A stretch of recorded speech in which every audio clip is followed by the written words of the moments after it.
नमस्कार, मैं हूं गौरव कुमार। चलिए देखते हैं दिल्ली की आज की सभी ताज़ा और बड़ी खबरें। वीडियो को लाइक ज़रूर करें, चैनल को सब्सक्राइब करें। और दिल्ली में सोमवार से खुलेंगे साप्ताहिक बाजार, कोविड प्रोटोकॉल्स का करें पालन। दिल्ली में सोमवार से साप्ताहिक बाजार फिर से खुल रहे हैं। कोरोना चलते इन्हें भी बंद कर दिया गया था। मुख्यमंत्री अरविंद केजरीवाल ने कहा कि सोमवार से साप्ताहिक बाजार खुल रहे हैं। ये गरीब लोग हैं, सरकार उनकी रोजी रोटी को लेकर काफ़ी चिंतित है। सभी का स्वास्थ्य और जीवन भी महत्वपूर्ण है। मैं सभी से इन बाजारों के खुलने के बाद कोविड के उचित व्यवहार का पालन करने का आग्रह करता हूं। दिल्ली के सरकारी स्कूलों में लागू होगा देशभक्ति पाठ्यक्रम। दिल्ली के सभी सरकारी स्कूलों में मौजूदा शैक्षणिक सत्र से देशभक्ति पाठ्यक्रम लागू किया जाएगा। SCERT के निदेशक रजनीश कुमार सिंह द्वारा देशभक्ति पाठ्यक्रम की रूपरेखा प्रस्तुत की गई। पाठ्यक्रम का उद्देश्य मौलिक कर्तव्यों और संवैधानिक मूल्यों के प्रति सम्मान की गहरी भावना विकसित करना, किसी देश के साथ संबंध और अपनी जिम्मेदारियों के प्रति जागरूक रहना है।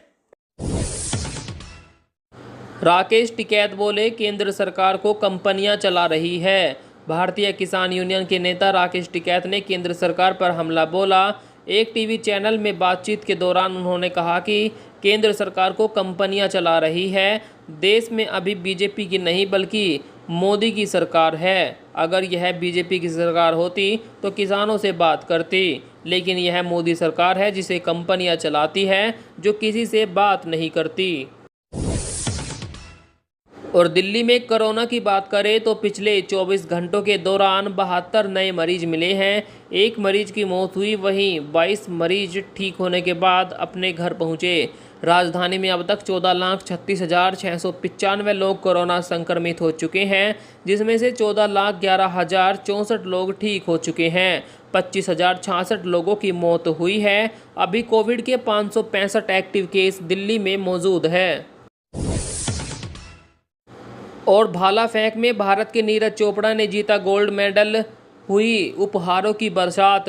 टोक्यो ओलंपिक में गोल्ड मेडल जीतने वाले नीरज चोपड़ा को हरियाणा के मुख्यमंत्री मनोहर लाल खट्टर ने शुभकामनाएं दी है और उन्हें बधाई दी। साथ ही उन्होंने बड़ा ऐलान किया। उन्होंने नीरज को 6 करोड़ रुपए क्लास 1 की नौकरी देने की बात कही। मुख्यमंत्री ने कहा, ऐतिहासिक लठ गाड़ दिया छोरे। शानदार प्रदर्शन के साथ विश्व के सर्वश्रेष्ठ प्रतियोगियों को पछाड़ते हुए भाला फेंक प्रतियोगिता में भारत को पहली बार स्वर्ण पदक जिताने के लिए ढेर सारी बधाई।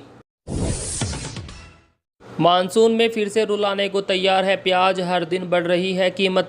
दिल्ली में पिछले 2 सप्ताह से प्याज का भाव रोजाना बढ़ रहा है। बारिश के कारण गाजीपुर सब्जी मंडी में महाराष्ट्र से इसकी आवक कम हो रही है। इससे प्याज की कीमतों में इजाफा हो रहा है। आढ़तियों का कहना है कि मानसून सीजन तक भाव बढ़ा रहेगा। मंडी में प्याज का थोक भाव 20 से 25 रुपये प्रति किलो रहा, जो रिटेल में 30 से 40 रुपये में बिक रहा है। मंडी में इस वक्त राजस्थान और मध्य प्रदेश का प्याज आ रहा है।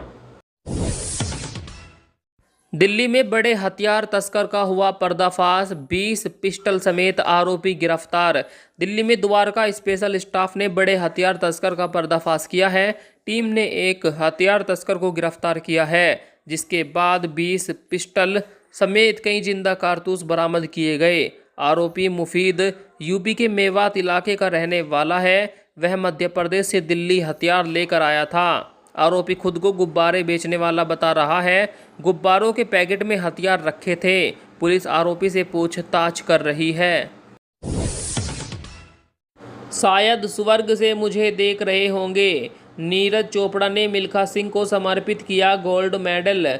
नीरज चोपड़ा ने टोक्यो ओलंपिक में जीता gold medal Milkha Singh, PT Usha समेत उन खिलाड़ियों को समर्पित किया जो पदक के करीब आकर इससे चूक गए।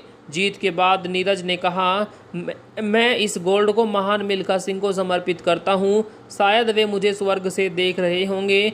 मैंने स्वर्ण जीतने के बारे में सोचा तो नहीं था, पर कुछ अलग करना चाहता था। मैं अपना सर्वश्रेष्ठ प्रदर्शन और ओलंपिक गेम्स का रिकॉर्ड तोड़ना चाहता था। दिल्ली में 24 घंटे जल आपूर्ति के लिए मुख्यमंत्री अरविंद केजरीवाल ने की बैठक।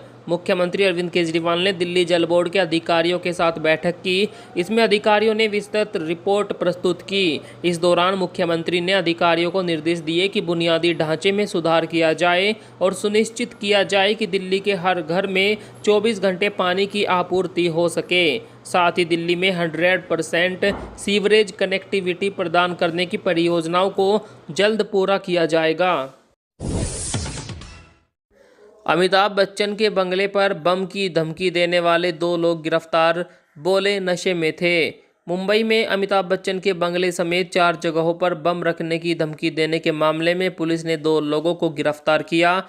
ये दोनों लोग कह रहे थे कि हम अमिताभ बच्चन के बंगले को बम से उड़ा देंगे। दोनों मुंबई से सटे कल्याण से शाम को पार्टी में गिरफ्तार हुए।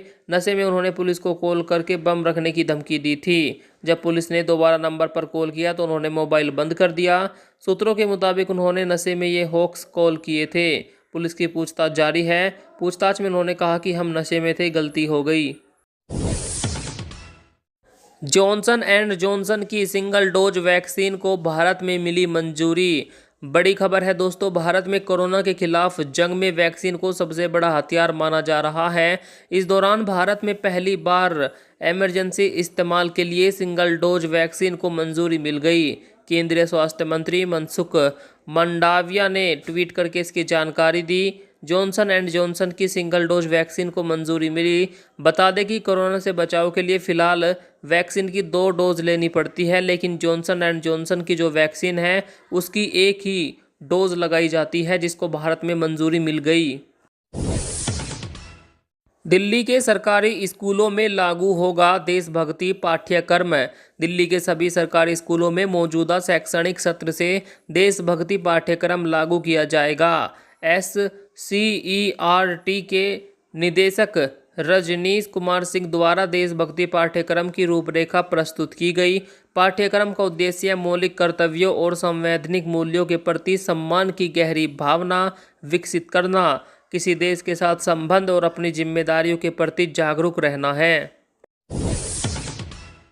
दिल्ली में तीसरी लहर नहीं आई तो 1 सितंबर से खुल जाएंगे स्कूल। दिल्ली में कोरोना की दूसरी लहर के बाद से बंद पड़े स्कूलों को खोलने की तैयारी की जा रही है।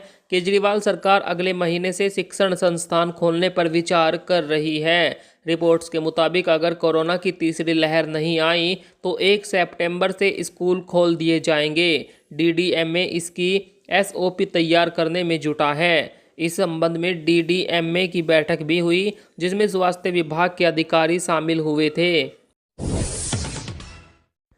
बच्चों में लंबे वक्त तक नहीं रहता कोरोना का असर, स्टडी में हुआ दावा। कोरोना की तीसरी लहर के बीच बच्चों पर गंभीर असर की संभावना की खबरें आ रही थी, लेकिन इससे पहले एक राहत भरी खबर आई।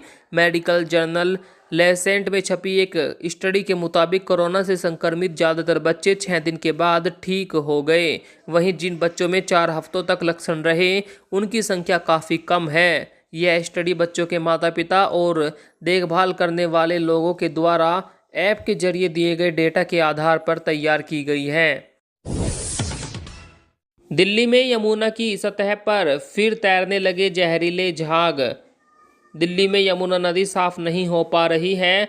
कुलिंदी कुंज के पास यमुना नदी में जहरीले झाग की मोटी परत तैरती दिखाई दी। इसका वीडियो भी वायरल हो रहा है। बता दें कि फैक्ट्रियां, रंगाई उद्योगों, धोबी घाटों और घरों में इस्तेमाल होने वाले डिटर्जेंट के कारण अपशिष्ट जल में फॉस्फेट की मात्रा अधिक हो जाती है। यही यमुना में जहरीले झाग के बनने का प्राथमिक कारण है।